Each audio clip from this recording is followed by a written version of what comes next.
저와 여러분은 하나님 없이 살 수 있는 존재인가요? 네, 아닙니까? 아니요, 아니죠. 장로님 말씀하시는데 그렇습니다. 우리는 하나님 없이는 살 수 없는 그런 존재. 다른 말로 하면 하나님이 계시기에 살아갈 수 있는 존재다라고 할 수 있을 것 같아요. 그러면 여러분은 지난 한 주간도 하나님 잊지 않고 살아내셨습니까? 네. 자신 있는 첫 번째 대답과 두 번째 질문은 자신이 없죠. 저도 금요일 날 앞서 말씀드린 것처럼 전소사님과 함께 그 수련회 답사를 다녀오고 나서 그리고 어제 지나고 나서 어제 저녁쯤에 제 스스로에게 다시 또 이 질문을 던져본 거예요. 너는 하나님 없이 존재할 수 있느냐? 아니요. 제가 어떻게 하나님 없이 존재할 수 있어요? 하나님이 계시기에 저는 존재합니다. 뒤이어서 질문이 제 마음속에서 울리는 거예요. 그럼 너는 이번 한 주 하나님 잊지 않고 살았니? 라고 이렇게 질문이 울려오는데, 근데 이제 그 장면이 생각이 나는 거예요. 금요일 날.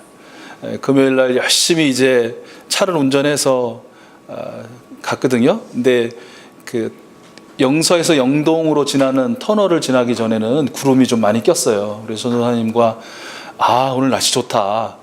햇볕도 너무 강하지 않고 적절하게 이렇게 구름으로 가려주셔서 좋은 오늘 답사가 되겠네요. 그랬는데 이제 딱 터널 지나자마자 이건 이제 구름 한 점 없이 전날까지만 해도 그 속초 지역이 시원했다는데 35도 막 오르내리는 폭염주의보가 딱 내려서 햇볕이 막 내려 찌는 거예요. 그래도 뭐 차 안에 있으니까 가서 뭐 이제 처음에 소개시켜 주신 음식점 가서 맛있게 먹었어요. 반찬도 뭐 얼마나 신선하고 뭐 간도 잘 됐고 뭐 하면서 맛있게 잘 먹었어요. 그리고 이제 바로 설악산으로 달렸습니다. 설악산 달려서 이거를 들어가 볼까 아니면 사진을 다운받아서 갔다 온 것처럼 할까 막 이러다가 왜 그랬을까요? 뜨거우니까. 입장 요금도 물론 있었습니다. 입장 요금도 있었고 너무 뜨거우니까 내리기가 싫은 거예요. 저희가 이제 한 오후 2시경에 국립공원 앞에 이제 도착했는데 정말 내려 쬐더라고요. 그래도 또 목사하고 전도사인데 전도사님 우리 내립시다. 그래서 가봅시다 해가지고 이제 가서 입장하고 또 두 번째 이 케이블카를 한번 또 이제 탈 예정인데 타볼까 아니면 타본 것처럼 또 할까 이러다가 그래도 영상에 증거로 남아야 되니까 탑시다 그래가지고 이제 케이블카도 타고 올라갔어요. 올라가서 아마 그 공금성에 올라가신 분들은 기억하시겠지만 그 풍경이 또 엊그제는 정말 구름 한 점 없이 뭐 푸르고 하늘도 푸르고 바다도 푸르고 또 설악산 자체는 정말 그야말로 녹색녹색하고 모든 것이 환상이었어요. 하고 또 영상도 찍고 그리고 이제 우리 다음 또 일정이 있으니까 얼른 갑시다. 그리고 또 이제 또 금방 또 내려와서요. 그다음에 이제 우리가 묵을 최양하우스 가서 또 안내받고 여기저기 또 확인하고 또 마침 예배당도 새로 리모델링해서 앞뒤가 바뀌었더라고요. 저희가 저거 다녀왔던 거하고 좀 넓어지고 맑아지고 또 깨끗해지고 그래서 또 감사하고 그랬어요. 근데 이제 왜 제가 이제 그 내용을 하면서 말씀을 드리냐면 돌이켜 생각해 보니까 그 맛있는 거를 먹고 그 좋은 풍경을 보고 그리고 또 저희들이 가게 될 그 아름다운 곳이 잘 준비되어 있는 것들을 보면서도 생각해 보니까 저 한 번도 하나님 안 했더라고요. 와, 하나님 대단하시네요. 하나님 아름답네요. 하나님 정말 맛있네요. 하나님 감사하네요. 다 예배해 놓으셨네요. 하나님 너무 좋네요. 저희 둘만 와도 이런데 남들은 다 애인하고 부부가 오는데 전도사 목사 둘이 와가지고 이렇게 다녀도 좋은데 우리 엑소스 가족들이 다 함께 이렇게 오셔서 드시고 보시고 누리시고 이렇게 마음과 하나 되면 정말 정말 좋겠네요. 하나님이 없었어요. 그냥 맛있었어요. 좋았어요. 보기에. 그냥 저의 수고로움에 기특했어요. 전도사님 기특하고. 왜 그랬을까요? 이유는 딱 한 가지인데, 뜨거웠어요. 어딜 가나 뜨거웠어요. 어딜 가나 뜨거웠어요. 무슨 말씀인지 아시겠어요? 하나님 없이는 살 수 없는 존재라는 그런 자의식 우리한테 있거든요. 또 하나님 믿지 않고 살아야 되겠다는 다짐도 우리 가운데 늘 함께 하거든요. 그러나 단순한 저처럼 뜨거운 날씨 그 하나로 그 모든 하나님이라는 그 이름과 그 은혜와 그 은총을 잊기에 너무 충분한 그런 존재다라는 것을 다시 한번 깨닫게 되었다는 것이죠. 다윗 시대에 하나님의 법궤, 또 언약궤, 증거궤, 여호와의 궤라고 불린 그 하나님의 말씀인 십계명 두 돌판이 들어있고, 또 40년 동안 내리셨던 만나를 담은 항아리, 그리고 하나님의 어떤 정말 이 정능하심을, 하나님의 심판하심, 하나님의 의로우심을 나타내는 아론의 썬난 지팡이가 들어있는 그 하나님의 궤를 잊고 산다? 무시하고 산다? 어디 두고 아무도 찾지 않는다? 이거는 상상할 수 없는 이야기거든요. 그것이 곧 인간이 유일하게 하나님의 임재와 또 하나님을 만날 수 있는 하나님이 주신 아주 황홀한 정말 표징이고 표시인데, 그걸 잊고 산다? 근데 잊고 살았어요, 이스라엘 사람들이. 왜 잊고 살았나라고 생각해 보니까 시기적으로 한 20년 정도를 잊고 살았는데요. 하루 이틀도 아니고. 보니까 그때가 20년이 어느 시기였냐면 바로 이스라엘의 일대 왕 사울이 세워지기 직전에, 이제 사사 시대에서 왕정 국가로 넘어가는 그 시대였어요. 그리고 사울에서 다윗으로 이제는 역성혁명을 통해서 일대 만에 왕이 바뀌는, 이 왕의 집안이 바뀌는 그런 일들이 있었던 시기였던 것이죠. 그러니까 외부적으로는 여전히 블레셋을 비롯한 이민족들의 침략과 그들의 전쟁의 혼란함이 있었고, 내부적으로는 12지파로 갈기갈기 찢어진 사람들이 그 마음을 모으고 정신을 모으고 지향을 모으고 비전을 모아서 한 나라가 이렇게 완전하게 건국될 수 없는 그런 혼란한 시기였다라는 것이죠. 어떻게 보면 지금 우리가 생각하면, 야, 그렇게 어지럽고 그렇게 혼란스럽고 그렇게 어려울 때 더 기억해야지. 누구를요? 하나님을 기억하고 더 의지해야지. 누구를요? 하나님을요. 더 기대어 찾아야지. 누구를요? 하나님을요. 근데 기억하지도 않고 찾지도 않고 그렇게 잊고 살더라라는 거예요. 어떻게 그럴 수가 있느냐라고 생각하지만, 오늘 그냥 우리의 삶을 돌아보면 아, 그럴 수도 있겠구나. 우리도 좀 생활 바쁘고 좀 어려운 일이 있고, 또 뭐 이런저런 또 다른 데서 즐거움을 주는 그것들에 우리가 그냥 빠져봐 보면 충분히 하나님 믿고 그 이름 부르지 않고 기대지 않고 그냥 내가 한번 어떤 저희들의 능력으로 한번 해볼 수 있을 것 같다라는, 이것이 최선이라고 하는 일들이 일어나는 것을 보면 그 이해가 안 되지 않더라라는 것이죠. 이게 하나님의 그 궤, 하나님의 법궤는 하나님의 임재를 나타냈으니까 그 엘리 시대, 사무엘 시대는 실로에 모셔다 두고, 사무엘이 그 이제 그 실로 성전에서 큰 거 아닙니까? 사무엘아 부르시는 하나님의 음성도 거기 들었고요. 이제 그 시대의 블레셋하고 계속적인 전쟁에서 계속 집니다. 왜 질까? 그러고 보니까 우리 이 전쟁에 바로 그 자리에 하나님의 임재와 전능하신 하나님의 권능을 나타내는 하나님의 궤가 없기 때문이다. 그러면 실로에 있는 그 성전에 있는 회막에 있는 그 법궤를 가져다가 블레셋 전쟁터에 두자 해서 가지고 옵니다. 블레셋 사람들은 처음엔 놀라요. 야, 이게 하나님이 드디어 나타났구나. 히브리인들의, 저 이스라엘인들의 신이 나타났구나. 하지만 그들은 더 정신을 바짝 차리고 결사항전을 합니다. 결국은 블레셋이 또 승리하고요. 에목에 갖다 놨던 그 법궤도 블레셋에게 빼앗기게 되죠.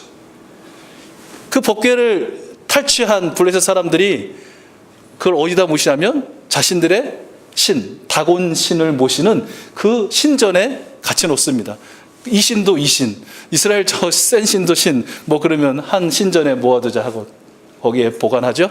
어떤 일이 벌어집니까? 예, 하루는 나갔더니 다곤 신이 저절로 코를 박고 엎어져 있고요.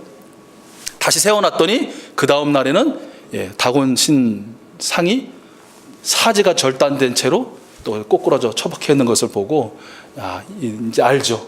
야, 이곳 하나님의 교회, 그 이스라엘의 신이 훨씬 더 우리 이 신보다 강하구나, 세구나. 이곳에 더 이상 둘 수가 없다. 그들이 두려워서 그 하나님의 교회를 바깥으로, 외부로 그렇게 보내버립니다. 그런데 그 교회가, 하나님의 교회가 가는 이스라엘 블레셋의 지방마다 계속해서 저주가 내려져요. 사람이 죽어나가고 또 악종과 독종들이 막 이렇게 전염병들이 창궐하면서 많은 사람들이 죽어갑니다. 어느 곳에서는 또 신기하다고 사람들이 모여서 한번 쳐다봤다가 5만 70명, 근데 5만에는 가로가 쳐져 있어서 70명이 죽은 것 같기도 하고 한꺼번에 5만 명 죽기가 모르겠습니다. 아무튼 성경에는 그렇게 기록이 되어 있어서 수만 명 또는 수십 명이 그렇게 죽기도 하는 그런 일이 벌어져요. 누가 그거 이런 걸 뭐라고 부르죠? 애물단지라고 부르나? 이거 좋은 건 줄 알고 능력의 거 우리에게 있으면 복을 받고 막 그 힘이 나고 도움이 될 것 같아서 갖고 왔는데 이게 애물단지로 전락한 겁니다. 하다못해 이 블레셋 사람들이 최종적으로 결정한 것이 뭐겠어요? 원래 있던 대로 그냥 돌려보내자. 이게 우리 차지가 아닌가 보다 해서 이 법궤가 이스라엘 사람들 있는 곳으로 돌아오게 되는데요. 그곳이 바로 아비나답의 집에 이제 그 법궤가 안치가 되고 그 시기가 한 20여 년이 지났다라는 것이에요. 그리고 나서 오늘 이 사무엘의 6장 이야기가 이어지게 된다는 것이죠. 심지어는 다윗도 이 하나님의 법궤의 존재에 대한, 모르겠습니다. 기억이 있었는지는 모르겠는데 없었던 것 같아요. 그러다가 드디어 이제 자신이 이스라엘 12지파 모든 지도자들에게 인정을 받고 또 이렇게 추대를 받아서 왕에 오르고, 그리고 여부스라는 이민족이 점령하고 있던 오늘날의 예루살렘이죠. 시온성을 점령하고 이제 다윗성으로 명명하고 이제는 새 수도로 결정한 다음에 이제는 자기가 정치적으로도 군사적으로도 또 사회적으로도 특별히 종교적으로도 이제 유일하게 전통진 이스라엘의 왕이라는 것을 나타내 보이고 싶었던 것 같아요. 그것을 가장 강력하게 보여줄 수 있는 게 뭘까요? 바로 하나님의 법궤였다는 것이죠. 그래서 이제 수소문해서 이것이 이제 여전히 아비나답의 집에 있다. 그러면 이것을 다윗성, 예루살렘 성으로 옮겨야 되겠다라는 것이에요. 오늘 말씀해 보면 1절부터 5절의 첫 번째 이 옮기는 장면과 그 사이에 어떤 사건이 있고, 그리고 이제 12절부터 15절에 옮기는 장면이 있어요. 3개월여의 그 시간 차이를 두고. 자, 첫 번째 그림을 보시면 여기에 인원된 동원이 몇 명이라고 하냐면 3만 명이라고 합니다. 3만 명. 참고로 하나님의 궤를 옮기는 데는 보통 한 140명에서 한 400여 명 정도가 이렇게 옮겨졌다고 해요. 옮기는데 동원됐다고 해요. 그러니까 얼마 많지 않죠. 그런데 그거에 수십 배가 넘는 3만 명이나 동원한 것입니다. 3만 명을 동원했다. 몇백 명이면 되는데 3만 명을 동원했다. 어떤 의도가 보이세요? 삐까번쩍하게 한번 내 위세와 어떤 이런 것들, 또 뭐 그런 것도 있었겠죠. 하나님의 그 궤를 옮기는데 갑작스러운 또 테러라든지 또 침략이 있을 수 있으니까 그것으로부터 보호하는 차원일 수도 있겠지만, 그러나 그 선한 의도보다는 뭔가 이제는 자신의 의와 하나님을 위한 열정과 백성들에게 어떤 이렇게 인정받고 존중받고 싶은 그런 마음들이 훨씬 컸던 것 같아요. 하나님이 말씀하시지 않은 것 필요 이상의 엄청난 많은 인원 3만 명이 동원됐다라는 것이고요. 또 이 하나님의 궤를 옮기는 운반 방법을 보면은 말씀이 이상해요. 하나님의 궤를 메어 가려고 갔다.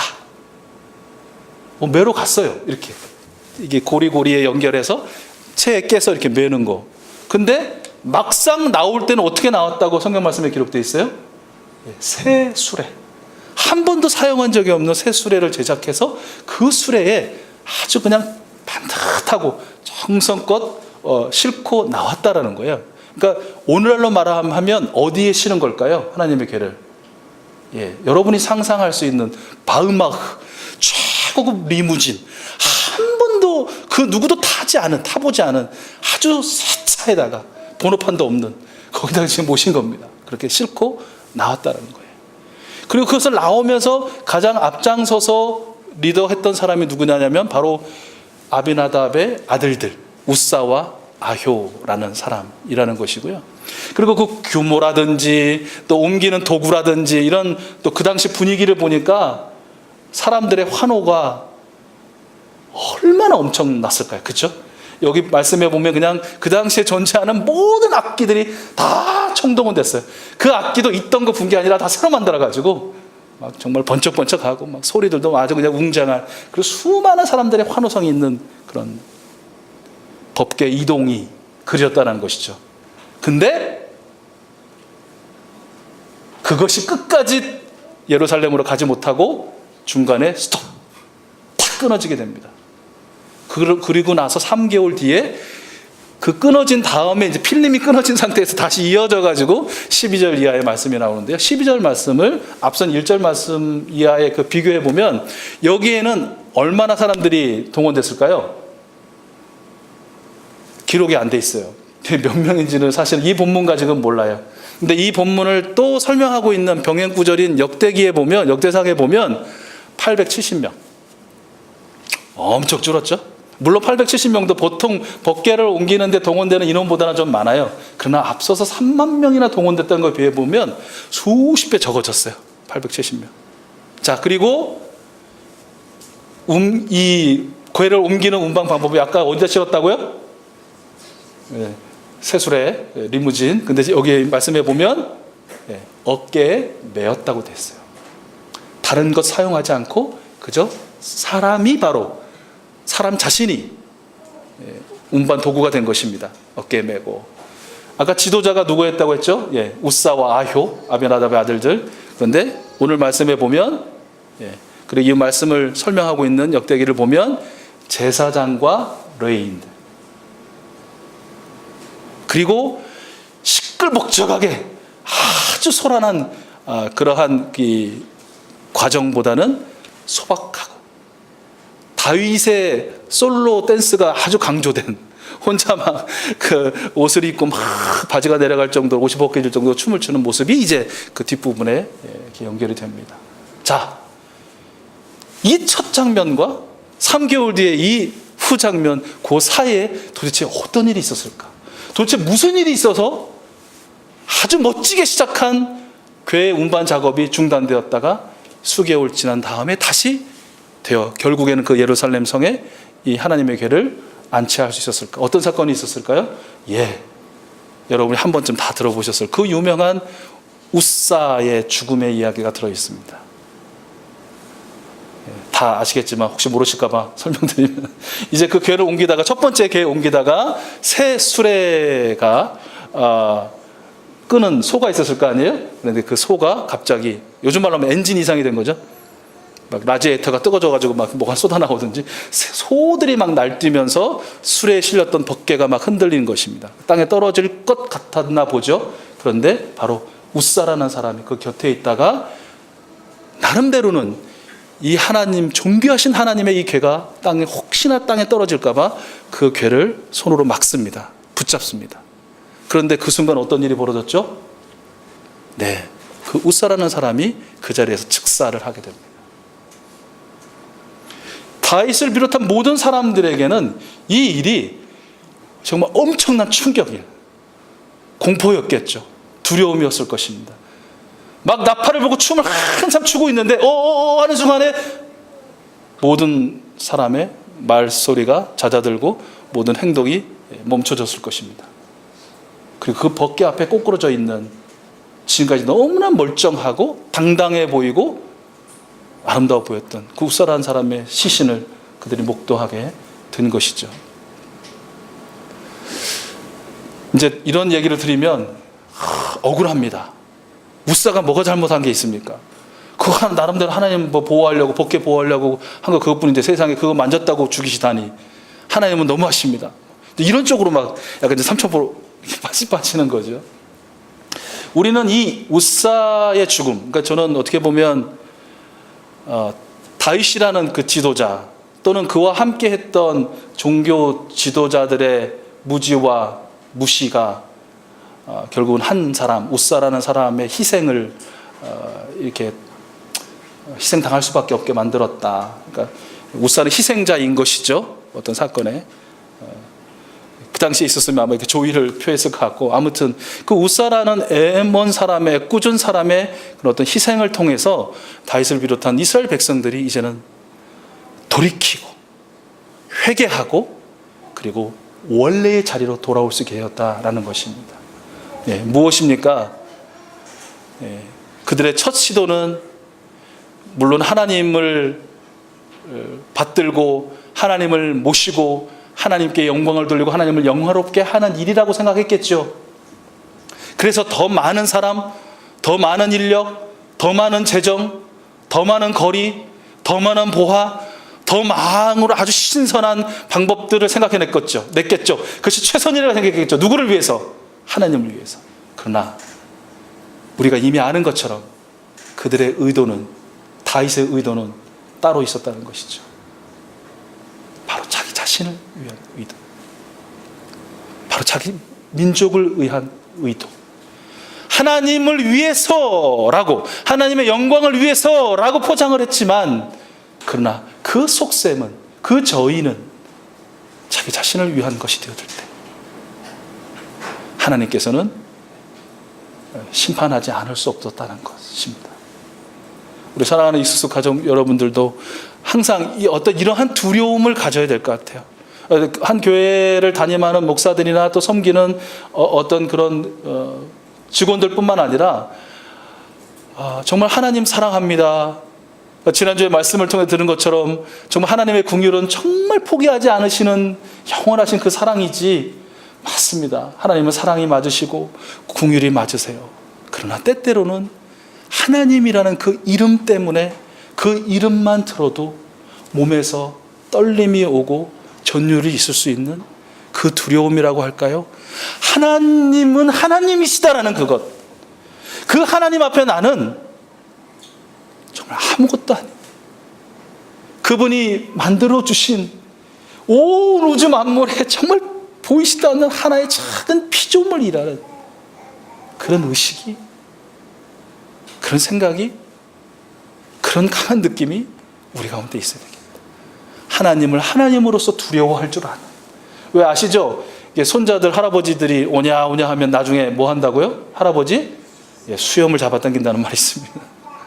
우리가 하나님, 용서의 하나님, 사랑의 하나님, 은혜의 하나님, 긍휼의 하나님, 마치 커피 누르면 커피 주시고, 밀크 커피 누르면 밀크 커피 주시고, 뭔 차 누르면 차 주시고, 완전히 우리의 요구에 그저 따박따박 하나하나 그냥 토 안 닫으시고 응답하시는 자판기처럼. 오냐 하니까 그냥 오냐. 그렇죠. 오냐 하시는데 오냐 하면 사랑과 은혜 받고 살아야 되죠. 그러나 정말 중요한 건 하나님은 하나님이시다라는 이 사실. 그리고 그 하나님의 하나님의 그 의도, 또 하나님의 그 말씀. 하나님이 하라 하시면 하고, 하나님이 하지 말라 하면 하지 않는 거예요. 성경이 그렇다고 하면 그런 줄 알고, 성경이 아니라고 하면 아닌 줄 아는, 아주 아이들처럼 단순한 명제이지만, 그러나 이 명제가 가능한 것은, 이것이 실제적인 실천으로 가능한 것은 하나님이시다라는 그 두려움과 그 경외, 그 마음이 우리 가운데 있어야 된다는 것이죠. 여러분, 이 한 주 지나시면서도 정말 하나님의 사랑 많이 누리시고 하나님의 자비 가운데 또 축복을 누리시지만, 그러나 하나님, 내 아버지 하는 그 순간에 때때로는 우리 이 영혼의 떨림이 있고 그 두려움을 느끼며 경외감에 정말 바짝 엎드려 찬미하고 간구하고 또 높여드릴 수 있는 그런 축복이 여러분의 삶의 지경에서 좋은 것을 보시든 맛있는 것을 먹든 좋은 사람들과 관계하면서 또 때때로는 어려움을 겪으시든지 모든 어떤 여건과 상황 속에서도 나는 예배하겠다라고 아까 찬양에 고백하신 것처럼 그 하나님을 경외함을 통해서 우리 하나님을 기쁘시게 해드릴 수 있는 우리의 주인 되신 그 아버지 하나님의 마음을 좀 시원케 해드릴 수 있는 우리 모든 익수 가족들 될 수 있기를 축복합니다. 예, 우사 이야기만 하고 좀 마치려고 하는데요. 우사가 뭐 잘못했어요? 예, 모르는 거지 뭐, 모르는 거. 하나님의 법궤는 아시지만 의 가장 안쪽 지성소 그 안에 모셔드린 것 아닙니까? 대제사장도 딱 1년에 한 번 들어가서 거기에 임재하신 하나님을 만날 수 있었던, 정말 어떻게 보면 하나님 자신을 드러냈던 것이었거든요. 근데 그것을 누가 지켜요? 그걸 누가 보호해요? 사람이요? 우사가? 다윗이? 대제사장들이? 아니라는 거예요. 하나님은 그 누가 지킬 수 있는 대상이 아니라는 거예요. 그 누구가 보호하고 그 누구가 뭘 더하고 덜하고 하시는 존재가 아니죠. 만들어진 존재는 할 수 있죠. 팔도 잘랐다가 팔도 붙이다가 뭐 떨어져 가서 붙잡았다가 뭐 필요 없으면 뒀다가. 그러나 스스로 계신 분은 그 누구도 그분을 위한다? 그분을 살핀다? 아니라는 것이에요. 착각하면 안 돼요. 우사의 그 무지가 착각을 했겠죠. 내가 여기서 잡아들이면 하나님이 보호되겠지, 또 하나님이 보존되시겠지. 아니에요. 그러면 또 그런 질문을 할 수 있어요. 그럼 만약에 떨어졌으면 어떻게 할 뻔했어요? 떨어졌어도 하나님은 하나님이신 거예요. 우리가 그 가정을 갖고 얘기할 수는 없죠. 여기서 중요한 건 떨어졌으면 어떻게 했을 뻔했어요? 라는 질문이 아니고, 하나님 그 스스로 있는 자, 스스로 존귀하시고 스스로 높임을 받으시고 스스로 영광을 받으시는 그 하나님, 그 하나님을 기억하고 역시 경외하는 우리들이 되어야 되겠다. 그러니까 이제 그러면 첫 번째는 교만함이 우리 가운데 없을 수 있어요. 그렇죠? 스스로 계시고 스스로 존귀와 영광을 받으시는 하나님. 우리 하늘구문 찬양대 혹시나 우리의 이 찬양을 통해서 우리 하나님 큰 영광을 받으셨지, 내가 하나님께 영광을 돌렸지, 가슴 펴서도 상관은 없는데 그것이 또 너무 지나쳐서 또 교만이 되신다든지 그렇지 않기를 바라요. 나는 할 일 다 했다. 나는 찬양대로서 교회 봉사하고 예배를 섬기는 것으로 나는 하나님을 온전히 섬겼다.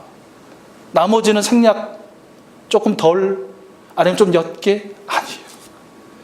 어떻게 보면 오늘 찬양 드리신 그 열정과 그 정성과 그 최선과 힘을 다하여, 거기에 더하여 삶의 예배자로 또 하나님 기뻐하시는 거룩한 산 제물된 그런 삶을 통해서 하나님을 경외하는 것을 통해서 진정으로 하나님을 찬양하는 것이 될 것이고, 그것이 바로 하나님을 경외하는 겸손한 자의 모습이 될 것입니다.